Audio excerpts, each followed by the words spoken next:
Buenos días, bienvenidos. Estamos comenzando Agenda Económica aquí en CNN Chile, en esta edición AM. Gracias por acompañarnos, 8:02 en nuestra revisión de 30 minutos de noticias aquí en CNN Chile para este día jueves, cerrando ya la semana, cerrando el mes de septiembre. También revisamos los temas más importantes del día.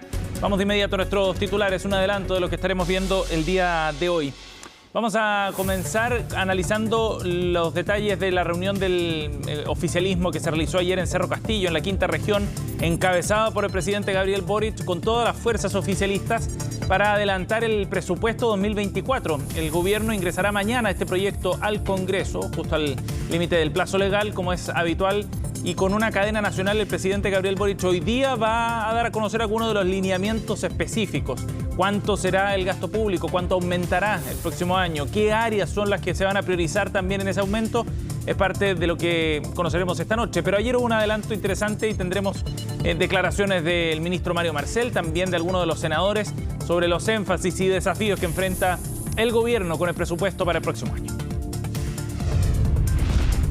También les contaremos sobre las expectativas que tiene Codelco pensando en 2024. Asegura Máximo Pacheco, el presidente ejecutivo de la cuprífera estatal, que vendrá un repunte a partir del próximo año para normalizar los niveles de producción. Reconocía que es un dolor de cabeza la caída de producción que se ha visto en este 2023 y que lo aleja de sus rangos históricos. Pero de todas maneras aspiran a que el próximo año comience un ciclo de repunte. Ayer se realizó un seminario en la Universidad Católica donde se abordó la situación de la minera estatal y surgieron otros antecedentes bien interesantes. Por ejemplo, respecto a la comparación del momento financiero que está viviendo la empresa en relación a otras a nivel internacional. Ya les contaremos más detalles también en minutos. En la entrevista del día de hoy vamos a analizar también un tema bien interesante que tiene que ver con los desafíos en materia de política fiscal que tiene nuestro país hacia el futuro. Hay una situación que es delicada, dice el Consejo Fiscal Autónomo, esta entidad que ha realizado un nuevo diagnóstico respecto a cómo está Chile en esta materia y advierte de posibles deterioros fiscales hacia el futuro. En los próximos años se podría ver una situación más compleja en términos fundamentalmente de los niveles de deuda que tiene nuestro país. Ya les contamos más. En la entrevista abordamos este tema con uno de los integrantes del Consejo, Germán González. Y a nivel internacional, en un año particularmente complejo, Argentina ayer dio a conocer algunos de los indicadores en relación a sus niveles de pobreza. 40,1% de los argentinos vive en esa situación, por debajo de la línea de pobreza. Es lo que se ha conocido el día de ayer. Año complejo, como decíamos, por un lado en materia económica. Ha sido un año difícil, sobre todo con una devaluación del peso argentino muy fuerte. Pero por otra parte también complejo desde el punto de vista político. Vienen elecciones a fin de año y estos antecedentes dan cuenta también del escenario que se va a enfrentar en una carrera que aparece bien incierta todavía. Ya les contamos más en minutos. Veamos qué está pasando también con las bolsas a esta hora de la mañana, qué es lo que está ocurriendo a nivel internacional fundamentalmente. Los números para partir el día de las bolsas en Europa primero y luego de Asia también con niveles negativos. Están operando las bolsas en una semana que ha sido particularmente pesimista en los mercados a nivel internacional, entre otros factores por lo que está ocurriendo en China, por ejemplo, donde las señales de algunos datos específicos no han sido muy favorables, y también en torno al precio del dólar, que se acerca nuevamente a superar los $100. Europa a esta hora está en terreno levemente positivo, 0,12%, pero Londres está cayendo 0,22%, y más temprano en Asia hubo cierre negativo tanto para la bolsa de Japón como para la bolsa de Hong Kong. Datos que pueden ir marcando entonces la jornada del día de hoy. En España, por ejemplo, ya van 5 sesiones en rojo de manera consecutiva, en una jornada en la que se conoció un dato de inflación también bien importante para la economía europea. Por otro lado, también la caída de las acciones de Evergrande, una de las constructoras importantes en China y de 2 filiales de la bolsa de Hong Kong, explican estos resultados negativos. ¿Qué pasó ayer en Chile? Revisemos también los números para partir el día. En el mercado local, la Bolsa de Comercio de Santiago subió, pero muy poquito, apenas 0,12%, y eso lo llevó a 5.762 puntos en el cierre del día de ayer. Por otra parte, el tipo de cambio sigue con tendencia alcista, 0,54% al alza, 909 pesos. Eso es lo que vale el precio del dólar al día de hoy. Y por último, la UF se cotiza en 36.195 pesos, el día de hoy, de acuerdo al calendario establecido para la unidad de fomento. Bien, vamos entonces a la arena política para adelantar parte de lo que vendrá en el anuncio de la Ley de Presupuesto 2024. Como les contábamos, el presidente Gabriel Boric hoy va a dar una cadena nacional donde se van a conocer los lineamientos, cuánto va a subir el gasto público el próximo año, qué áreas en particular son las que tendrán los reajustes más importantes, dónde va a estar el foco del presupuesto. Es parte de lo que conoceremos el día de hoy. Estas son imágenes de lo que ocurrió ayer en Cerro Castillo, en el Palacio Presidencial de la Quinta Región. Se reunió el oficialismo para poder conversar más en detalle de esta ley de presupuesto. Siempre hay algo de hermetismo en torno a esta discusión, pero ayer las distintas fuerzas oficialistas pudieron conversar sobre este tema. Estaban parlamentarios, por supuesto, presentes, diputados, senadores, presidentes de partido, para tratar el presupuesto del próximo año. Se ha adelantado ya que el gasto público crecería en torno al 2%, lo hará más que lo que creció este año. Lo que falta por definir es el guarismo específico y sobre todo qué áreas podrían crecer más. Se ha anticipado que habrá énfasis, lo ha dicho el ministro Marcel, en algunas áreas como seguridad y salud, por ejemplo. Es parte de lo que está demandando también los parlamentarios oficialistas, que efectivamente haya un repunte en áreas que hoy día son también muy sensibles y demandadas por parte de la ciudadanía. Pero pongan atención a lo que decía el ministro Marcel. Si bien adelanta alguna de esas áreas, también pone otro énfasis que marcará la discusión política. ¿Qué pasa con las transferencias de recursos? A propósito del caso convenios, vienen algunos anuncios también en esa materia. Esto fue lo que dijo el ministro de Hacienda al término de la reunión ayer. Se le ha presentado los lineamientos generales de lo que va a ser el proyecto de ley de presupuesto, que se va a ingresar este viernes. Este es un presupuesto que está pensado para apoyar el avance del país. Va a coincidir con un periodo de crecimiento, de creación de empleo y de baja inflación. Un presupuesto que va a profundizar sobre los énfasis que ya se pusieron este año en materia de seguridad pública, seguridad social y seguridad económica. También se va a recoger los desafíos que han ido surgiendo en materia de transparencia.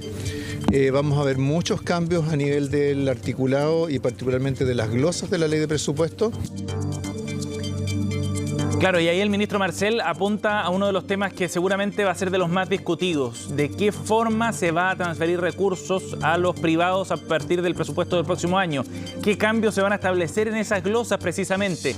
¿Cuáles van a ser las barreras para poder establecer mecanismos más rigurosos y una mejor fiscalización también en esas transferencias? Este es uno de los coletazos que ha dejado el caso convenios. Recordemos que este año, cuando explota el caso Democracia Viva y una serie de investigaciones posteriores, hubo como un efecto político relevante la determinación de modificar las transferencias de recursos para establecer criterios más estrictos y evitar problemas y eventuales irregularidades o delitos incluso en ese tipo de transferencia y de asignaciones directas de recursos. Esa será una de las grandes novedades del día de hoy. Escuchemos también a senadores que participaron de este encuentro.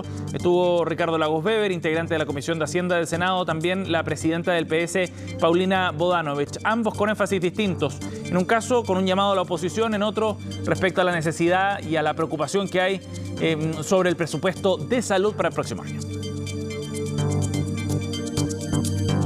Yo esperaría de la oposición que hagan su trabajo como corresponde, tienen todo el derecho a organizarse y hacer las demandas que estimen pertinentes, y eso está concedido y va a ser así, va a ser difícil, va a ser duro, pero yo pido una pura regla, coherencia.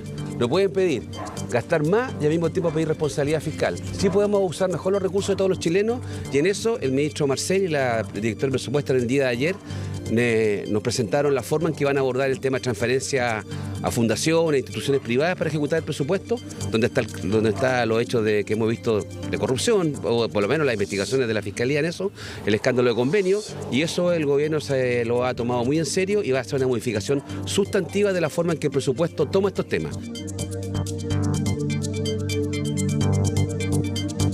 Como presidenta del Partido Socialista tengo amplia preocupación por lo que ocurre con el presupuesto de salud. Hemos pedido al gobierno, tanto el presidente de la Comisión de Salud del Senado, Juan Luis Castro, como el resto de los parlamentarios, que revisen la situación del despido de los 7.000 funcionarios aproximadamente, porque creemos que es necesario estudiar esta situación. No solo porque existe una lista de espera aún insatisfechas, sino porque realmente la salud es una prioridad para nuestro gobierno y eso debe concretarse en este presupuesto. Bueno, y otro de los temas que también ha estado presente en la discusión política tiene que ver con el rol de la directora de presupuesto, Javiera Martínez, muy cuestionada después de que estallara el caso Convenios, cuestionada por la oposición. Bueno, tendrá un rol central en este debate. Ella será junto al ministro Marcel quienes van a negociar precisamente la discusión presupuestaria. Y en ese sentido hay un respaldo bien cerrado de parte de las filas oficialistas a su tarea. Esto fue lo que dijo el expresidente de RD, partido de la directora de presupuesto, el senador Juan Ignacio Latorre.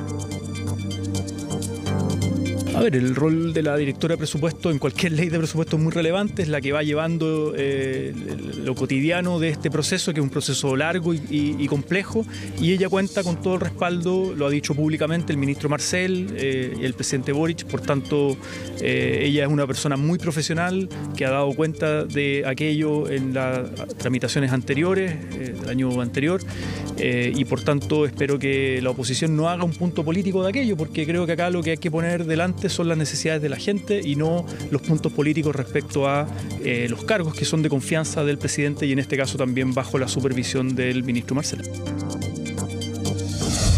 Bien, 8:13. Vamos a ir a otro tema. Ayer comenzó una jornada de trabajo y de exposición en torno a un tema bien interesante, una conferencia que organiza la OCDE y que tiene sede acá en Chile. Bien interesante porque aborda temas de desarrollo industrial, desarrollo productivo también en nuestro país en un momento muy desafiante para Chile en ambas materias.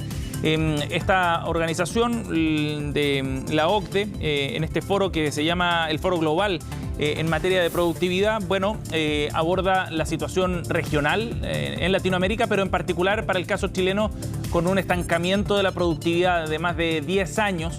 Evidentemente que hay un desafío grande para recuperar capacidad de crecimiento económico. Y esos fueron los temas que se abordaron ayer en este espacio público-privado. El presidente Gabriel Boric participó de la jornada de inauguración y planteaba cuáles eran los grandes desafíos en esta materia y qué es lo que va a hacer el gobierno también para poder avanzar en recuperar capacidad productiva. En el diagnóstico, o por lo menos en la identificación del problema, en esto todos estamos de acuerdo. Es necesario mejorar nuestra productividad y en esto coincidimos todos los sectores políticos del país. Vamos a avanzar decididamente con una reforma estructural a la tramitación de los permisos sectoriales para proyectos de inversión. De hecho, vamos a tener una reunión con el ministro Marcel y otros ministerios, bienes nacionales, economía, defensa y medio ambiente, el día viernes para apuntalar justamente esta reforma, porque sabemos que la complejidad de estos procesos y su falta de coherencia y su excesiva duración son temas que terminan afectando la productividad y la inversión. Bien, ahí la mirada entonces del presidente Gabriel Boric en la inauguración de este foro, donde se abordaron fundamentalmente temas de recuperación de productividad en el contexto, como decíamos, de un estancamiento desde el largo plazo y también de desarrollo productivo y de desarrollo industrial. Expuso, entre otros, también un destacado académico de la Universidad de Harvard, Ricardo Hausmann, quien planteaba que Chile debía mirar más allá del hidrógeno verde y el litio, descubrir otras capacidades que le permitieran también hacer una exploración y crecimiento en otros sectores productivos más allá de los tradicionales, como un desafío para recuperar capacidad de crecimiento de largo plazo sobre todo. Estuvo presente el ministro de Economía también, Nicolás Grau, vamos a escucharlo a él y luego también a Claire Lombardelli, economista jefe de la OCDE, en la apertura de esta sesión. ¿Nos preocupa la caída de producción? Sí. ¿La producción va a seguir cayendo? No. Este será el peor año del quinquenio 2023-2027 y desde 2024 en adelante irá aumentando paulatinamente nuestra producción hasta retomar el nivel de 1.700.000 toneladas el año 2030. Bien, ya tendremos la posibilidad de escucharle nuevamente al ministro de Economía, Nicolás Grau, y también al economista jefe de la OCDE. A quien escuchábamos, vamos a cambiar de tema, era Máximo Pacheco, el presidente ejecutivo de Codelco. Queríamos contarles también sobre este seminario que se desarrolló ayer, organizado por Clapes UC, que abordaba específicamente la situación de Codelco. No era un seminario respecto a la industria minera ni en general tampoco al cobre, sino específicamente sobre el momento que está viviendo Codelco. ¿Y por qué era tan relevante? Bueno, por la exposición precisamente de Máximo Pacheco y también por la mirada internacional que entregó el economista jefe de Bank of America, respecto a la situación financiera que está viviendo la minera estatal. Recordemos que los niveles de endeudamiento han ido creciendo, la caída en la producción preocupa, un aumento de costos también sitúa a Codelco en una situación bien compleja, y ese era el tema precisamente que se abordaba el día de ayer. ¿Cuáles eran las señales de alerta que planteaban desde Bank of America? Un nivel de endeudamiento muy alto en relación a los flujos de caja, por ejemplo, que está completamente alejado de lo que tienen establecidos como rango de referencia otras grandes mineras a nivel internacional. Y ese es uno de los principales problemas que enfrenta Codelco en el mediano y largo plazo, decían desde la entidad norteamericana. Pero por otra parte también se valoraban otros aspectos en relación al respaldo que tiene Codelco como minera estatal. Así lo planteaba Máximo Pacheco, el presidente ejecutivo de la cuprífera, quien destacaba el rol estatal y la misión que tiene la empresa en el desarrollo económico de nuestro país. No se refirió a otro antecedente que se puso sobre la mesa sobre la valorización de la compañía. Bank of America lo estima en torno a los 44 mil millones de dólares.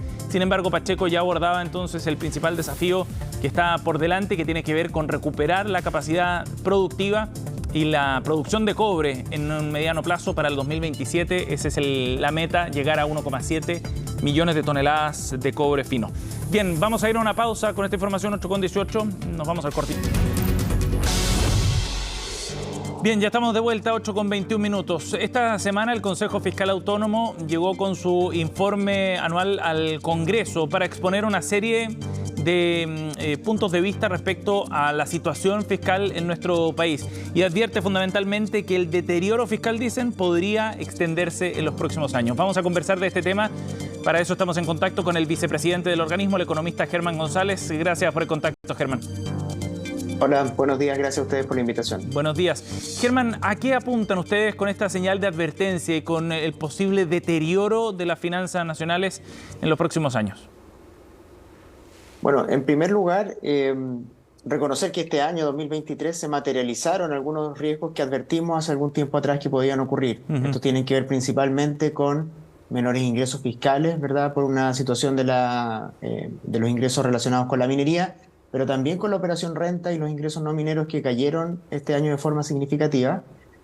A eso se sumaron presiones de gasto asociados con las inundaciones, ¿verdad? El mayor gasto en salud, el gasto en la PGU, etcétera, que llevaron a que riesgos fiscales, ¿verdad?, que pensamos que podrían ocurrir durante este año se materializaron, y nosotros estimamos que eso podría volver a ocurrir en los años siguientes, en una situación fiscal, ¿verdad?, que si bien sigue siendo positiva para el país, se ha ido complejizando en los últimos años por distintos shocks que ha vivido la economía, el estallido social, la pandemia, ¿verdad?, la respuesta a eso, y mirando hacia adelante nosotros generamos una serie de advertencias y riesgos para, digamos, mantener en orden las finanzas públicas en los próximos años. Germán, para ser bien claros y explícitos con nuestra audiencia, ¿a qué se refieren ustedes con deterioro fiscal?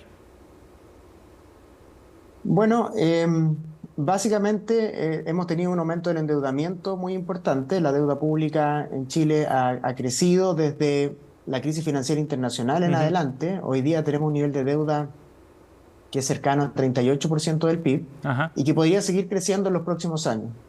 Tanto el gobierno y el Consejo Fiscal en sus estimaciones han estimado que un nivel prudente de deuda pública está en torno a 45% del PIB, y estamos relativamente cerca de ese nivel. Y si uno mira las proyecciones del Ministerio de Hacienda, las proyecciones de deuda pública se acercan al 45% en los próximos años. Por lo tanto, nosotros creemos que es necesario estabilizar esa deuda para que no siga creciendo con la velocidad que lo ha hecho en los últimos años. También hemos ido reduciendo el stock de activos, ¿verdad? Que no solo la deuda ha aumentado, sino que el stock de activos. Y sabemos que existe una serie de presiones de gasto en distintos ámbitos que el país está enfrentando, y que eso va a requerir mayores recursos para financiarlos en el mediano y largo plazo. De acuerdo. Ahora, Germán, esta situación y el deterioro que se ha ido viendo, ¿no?, donde se gasta más de lo que ingresa en definitiva, ¿se debe a cosas previsibles?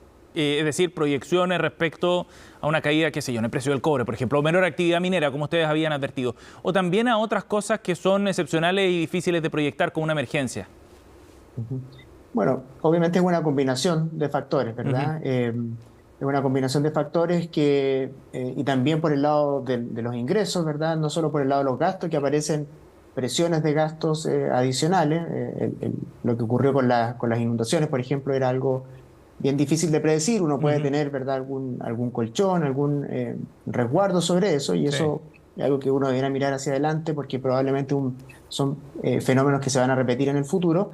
Y por el lado de los ingresos fiscales, bueno, el escenario económico es, como tú bien sabes, bien difícil de proyectar, y ocurren, digamos, shocks inesperados. Esto le pasa a las proyecciones del Banco Central, de los analistas, y también le pasa a las proyecciones del Ministerio de Hacienda. Claro que sí. Que hay un escenario base de proyección y que en ese proceso ocurren, como digo, shocks inesperados. Hoy día los riesgos internacionales, por ejemplo, son bien relevantes en materia de tasas de interés, la situación de la economía china, y por eso nosotros creemos que, digamos, hay que tener esos elementos en cuenta, porque si se materializan estos shocks negativos, el efecto que eso tiene sobre las finanzas públicas es ciertamente caída de los ingresos fiscales y eventualmente una mayor presión de gasto público. Germán, y pensando en el 2024, además de un posible shock externo, ¿qué otros riesgos se ven?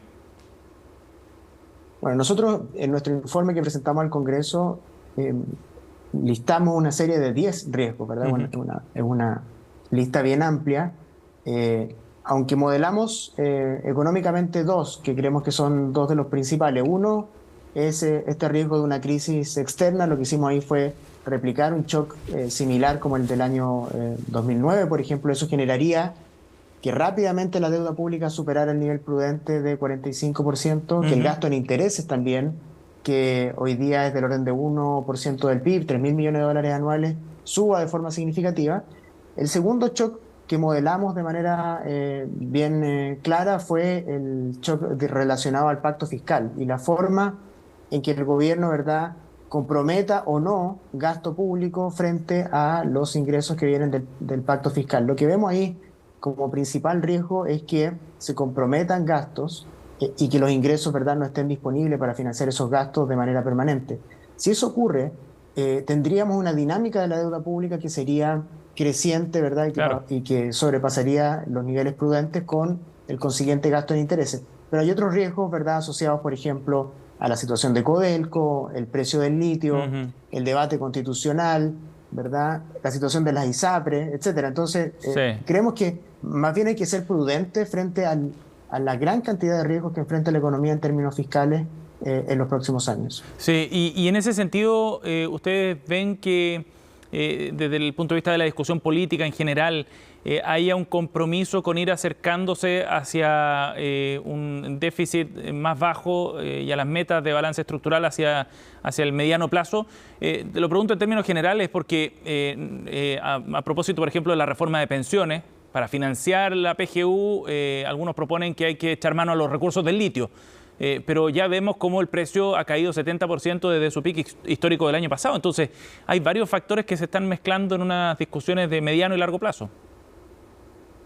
A mí me parece que hay una buena disposición de parte de los parlamentarios. Cuando nosotros fuimos al Congreso, en general, hay una buena recepción de nuestras recomendaciones.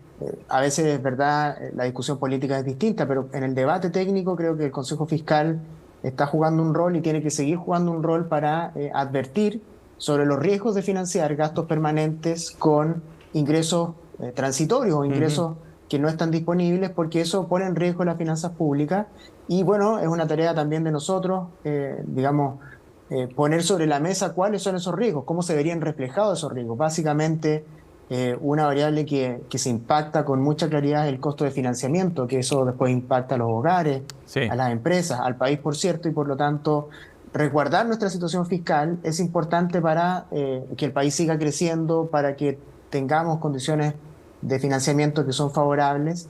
Y ha sido uno de los pilares del desarrollo de nuestra economía. La fortaleza fiscal evita, por ejemplo, meter presión excesiva sobre el Banco Central y la política monetaria. También.